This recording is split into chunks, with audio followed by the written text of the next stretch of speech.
Maulan na Sunday po sa ating lahat. Nandito na naman po tayo ngayon sa Diwata Paris Overload sa Jokno Boulevard, Pasay City. Ayan. At dahil nga po may music, kaya kinakailangang mag-voice over na lang tayo para iwas copyright, para hindi masayang ang content natin. Ayan. At dahil maulan nga po, so ito po ang ganap ngayon.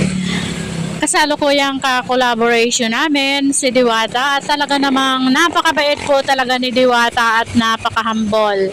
Kasi kahit umuulan, from time to time ay lumalabas siya from his office para makipag-collaborate sa mga vloggers at sa mga supporters. Ayan. At tinuulit ko nga po, ang vloggers po ay talaga naman pong tayo ay for the views. Na-monetize po tayo. Unang-unang requirements po ay ang views.